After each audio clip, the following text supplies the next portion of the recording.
안녕하세요. 어떤 플레이리스트 양아님입니다. 안녕하세요, 이승준입니다. 안녕하세요. 클래식 음악을 전공한 이우주입니다.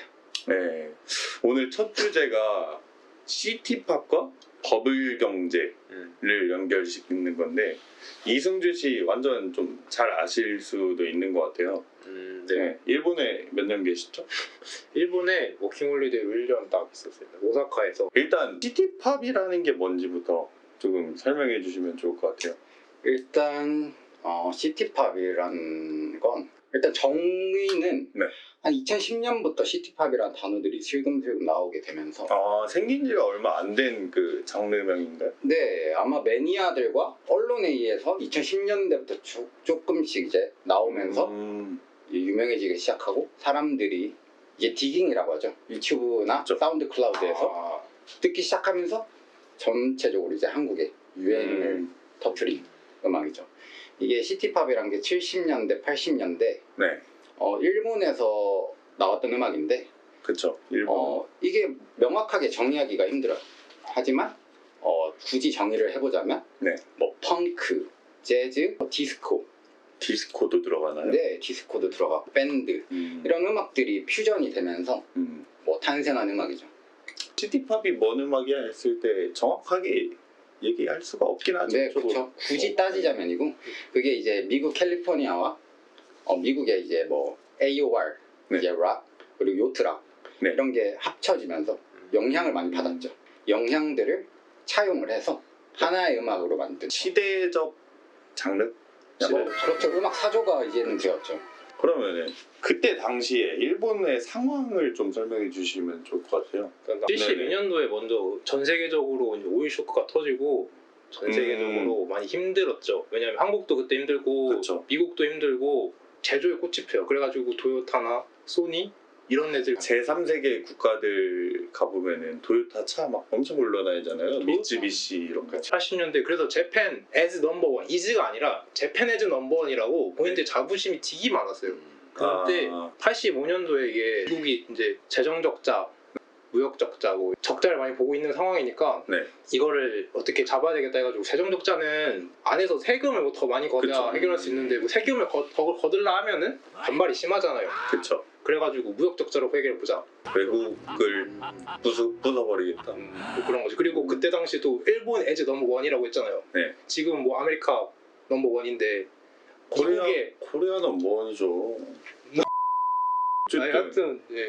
그래가지고 미국의 G1을 겨룰 만한 그런 나라가 될 수 있으니까 좀 솔직히 미국 입장에서는 좀 일본이 너무 성장하고 지금 중국처럼 그렇죠. 네. 그래가지고 성장하고 있는 게 마음에 안 드니까 그래서 이제 플라자 합의라는 거 플라자 호텔에서 플라자 합의를 미국, 독일, 일본이 이렇게 봅니다. 일본제 제품의 가격을 2배 이상 올려버려서 사는 걸 좀 막겠다. 경쟁력을 그렇게 해서 무슨 일이 발생한 거죠? 기업들이 이제 그러면 이제 수출이 떨어지니까 돈벌이가 줄어들었잖아요.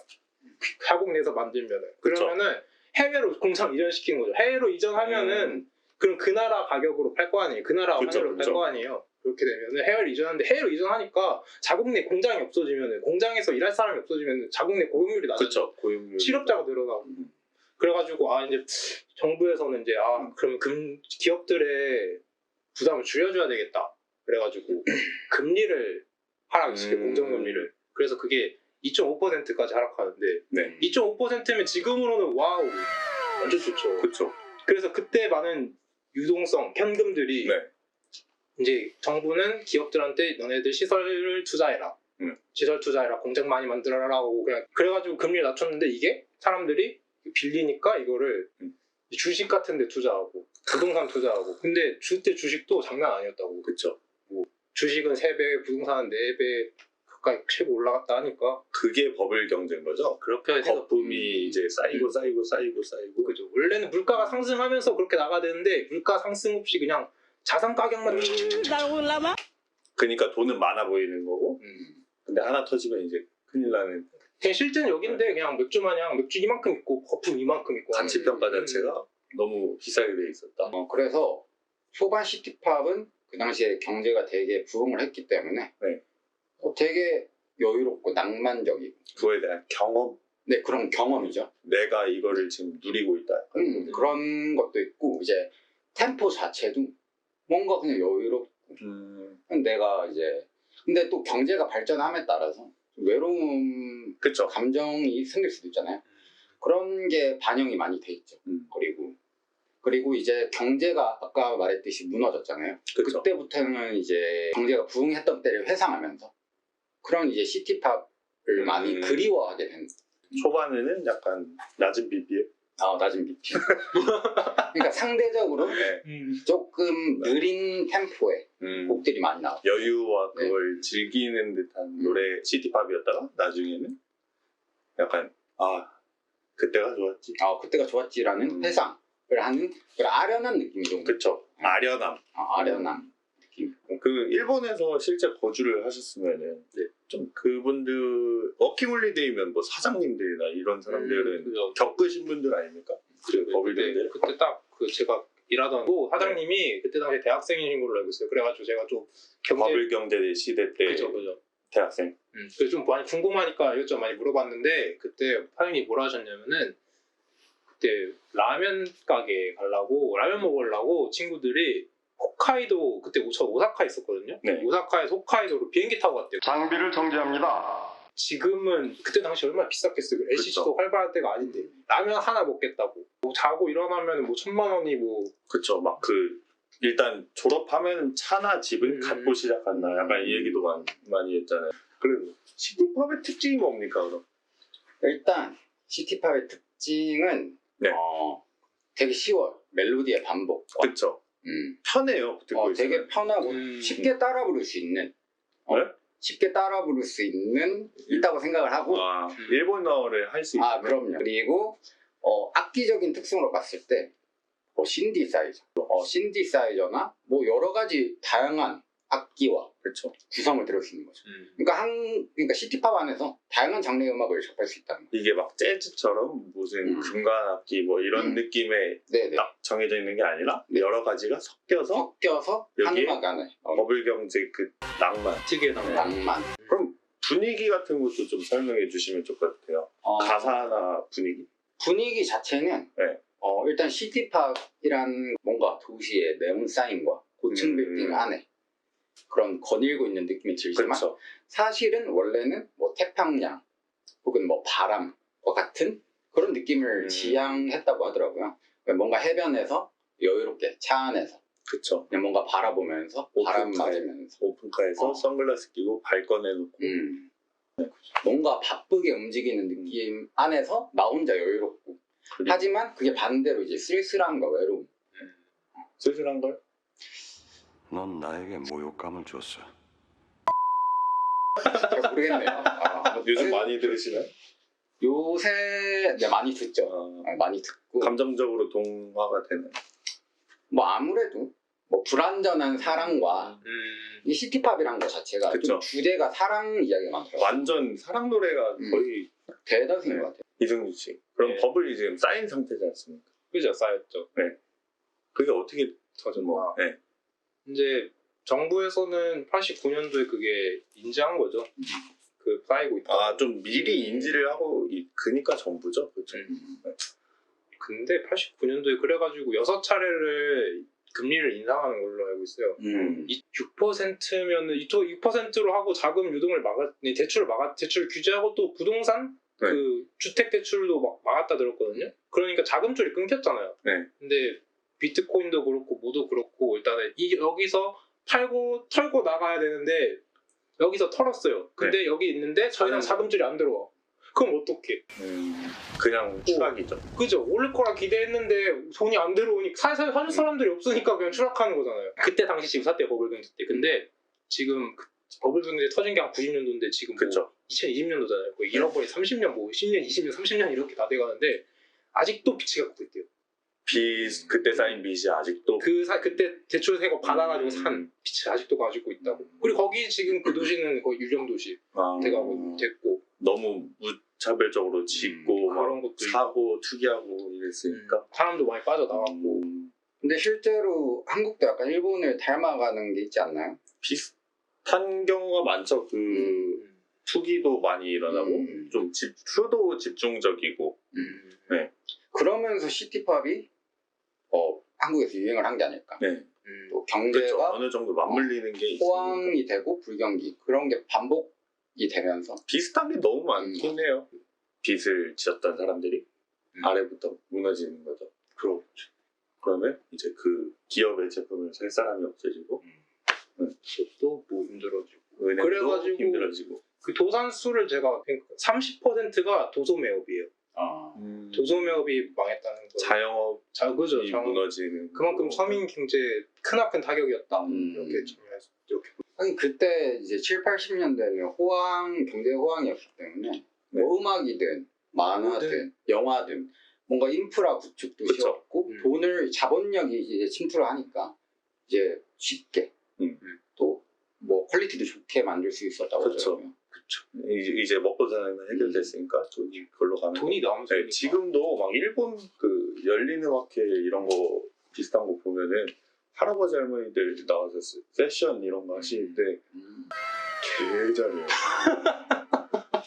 와, 나 맞아. 네, 제가 뭐 전공자도 아닌데 그냥 그분들 보면 뭐지? 그래서 오늘 좀 메인 네. 시티팝 추천. 네, 저희 제목 플레이리스트 하는 거.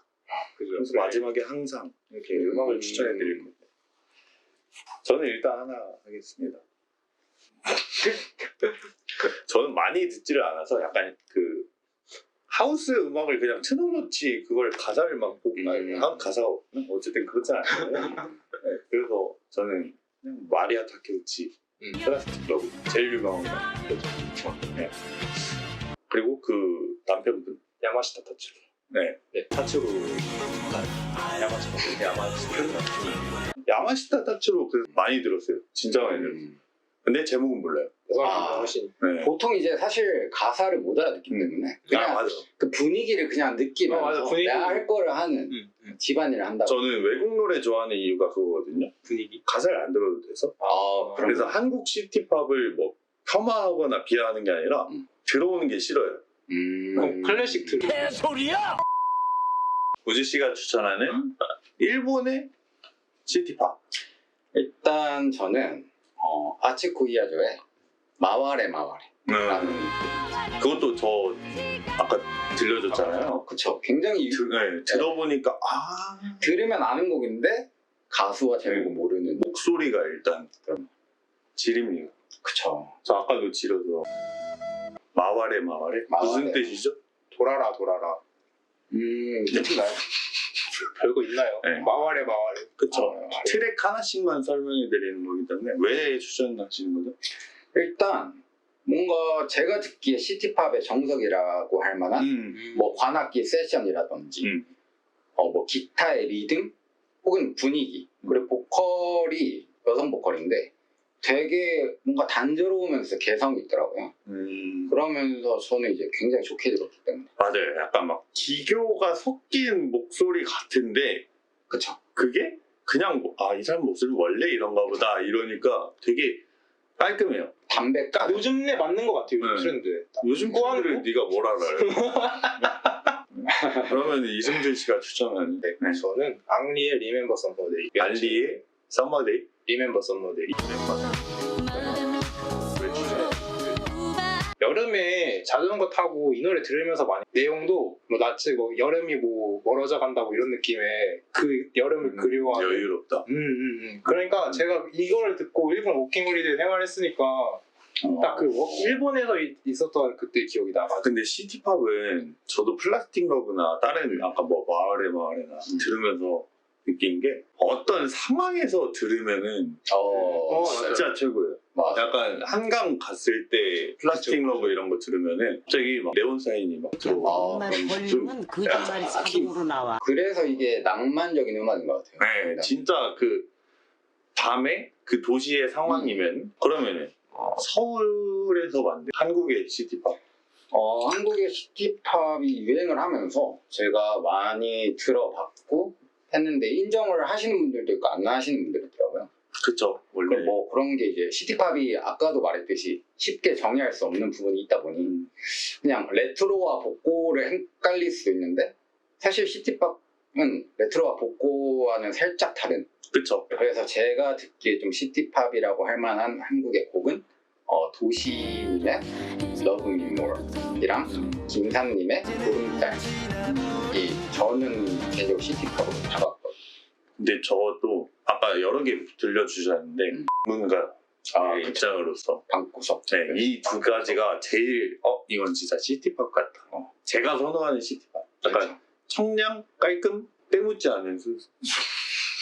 그쵸. 시티팝은 때묻은 순서. 그죠. 네. 바이닐로 듣던 그런 음악들이기 때문에 사실 음질이 구려도 되고 네, 음질이 깨끗하면은 아니에요 이거. 맛이 살지 않는 것 같고 그쵸. 그리고 뭔가 그 당시에 가다듬어지지 않는 그런 뭔가 현대에는 이제 컴퓨터로도 작업을 그쵸. 많이 하기 때문에 보정이 되게 쉽단 말이에요. 근데 그 당시에는 이제 보정이 쉽지 않았기 때문에 오로지 그냥 사람 목소리로 잘 이제 녹음을 했어야 그 정도의 수준을 만들 수 있었는데 그래도 방금 소개해드린 도시님과 김산님 곡들은 뭔가 담백하면서도 자연스럽고 꾸미지 않으려는 느낌이 강하더라고요 저는. 진짜 담백했어요. 그런 게 있는 것 같아요. 젊어요. 그리고 손맛이. 젊어야 돼. 맞아. 그때 70년대에 젊은 사람이 부르는 게 지금 젊은 사람들이 들어도 그죠. 열광을 또 네, 이런 장르가 흔치가 않잖아요. 왜냐면 또 그때 그 사람들은 그쵸. 특유의 낭만 속에서 살았잖아요. 죽었으면 좋겠습니다. 네, 저가 추천하는 거는 역시 그냥 뭐 백예린 씨 노래들. 사실 뭐 시티팝을 유행시킨 게 그쵸. 뭐 마리아 타케우치 님도 있지만 실질적으로 이제 백예린 님이 이제 커버한 네, 그걸 듣고 이제 마리아 타케우치를 듣고 저도 그렇게 시작하는 그쵸. 경우가 많았죠. 근데 최근에 이제 한국에서 나온 시티팝 있지 않나요? 디깅 클럽 소울 네. 그런 곡들도 오랜만에. 오랜만에 김현철 님의 오랜만에를 이제 조지 님이 또 재탄생시킨 뭐 다음에도 이런 약간 경제라기보다는 그 뒤에 얽힌 그쵸 비하인드 네, 시대상과 장르 이렇게 보시면 될 것 같아요. 네, 수고하셨습니다. 네, 바이.